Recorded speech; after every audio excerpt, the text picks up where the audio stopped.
பேசி முடிவெடுக்கிற நிலைமையில காங்கிரஸ் இருந்தா நீங்க சொல்றது சாத்தியம். ஒரு முடிவெடுத்து வச்சுட்டு வந்து பேசுறங்கிற வாதம் வந்து அது முடிவுக்கே வராது. அது போல தான் இப்ப காங்கிரஸ் தயாரா இருக்கு. திமுக கூட 2026 தேர்தலை நம்ம சேர்ந்து சந்திச்சோம் அப்படின்னா நம்ம சிரிச்சிருவோம் அப்படின்றது அவங்களுக்கு தலைமைக்கு தெளிவா தெரிஞ்சிருச்சு.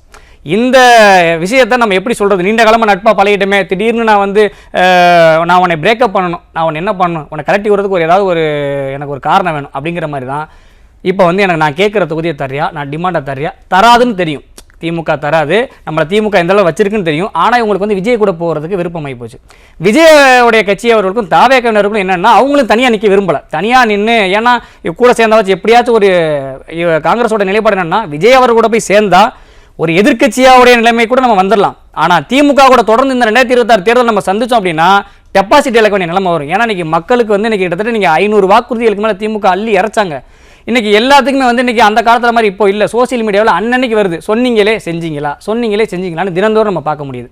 இப்போ என்ன சொல்லி நாங்கள் ஓட்டு கேட்டு போகிறது திமுக கூட சேர்ந்து? இப்போ காங்கிரஸ் நிர்வாகிகள்லாம் நம்ம காங்கிரஸ் வந்து இப்போ முக்கியமான சிலர் சொல்கிறாங்க திமுக கூட நம்ம இருக்கலாம், அதான் நமக்கு நல்லது அப்படின்னா ஏன் இருக்கணும், எப்படி இருக்கணும்? அப்போ திமுக கூட இருந்தால் என்ன சொல்லி ஓட்டு கேட்டு போவீங்க? இப்போ தாவேகா கூட போனால் அவர் ஒரு ஃபெமிலியரான ஃபேஸ் கட்டு சினிமாவிலேருந்து வந்திருக்காரு, திரைப்படம். விஜய் கூட போனால் அவர் பேர் சொல்லி ஓட்டு கேட்டால் நம்ம கட்சியும் வளரும், நமக்கு கூடுதலாக சீட்டும் கிடைக்கும், நம்ம ஒரு எதிர்கட்சி அந்தஸ்துலையாவது கொஞ்சம் போய் உட்காரது கொஞ்சம் மரியாதையாவது இருக்கும். ஆனால் திமுக கூட சேர்ந்தா நம்மளுடைய கட்சி அதல பாதாளத்துக்கு போயிருன்றதை இங்க இருக்கக்கூடியவங்க தலைமைக்கு சொல்லிட்டாங்க. ஸ்டாலின் சொல்ற அந்த கூட்டணியை பிரிக்கிறதுக்கான சதி அப்படின்றது இங்க நீங்க தாவேக்கான்னு சொல்றீங்களா?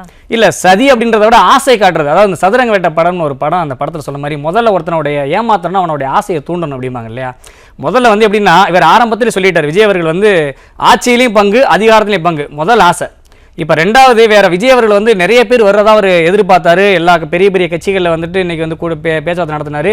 அவங்க கேட்கக்கூடிய முதல்ல ஆட்சியிலையும் அதிகாரத்திலையும் பங்குதாரன் வாங்கன்னு சொல்லிட்டு கடைசியில் அவர் கட்சியில் இருக்கக்கூடிய ஒரு வளர்ந்து கட்டவர் அனுப்பிச்சு விட்டு இந்த மாதிரி ஆட்சியிலையும் அதிகாரத்திலையும் எங்களுக்கு பங்கு தாங்கன்னு கேட்கக்கூடிய நிலைமைக்கு தள்ளப்பட்டார் விஜய். இன்னைக்கு வந்து விஜய் அவர்களும் தனித்து விடப்பட்டிருக்காரு.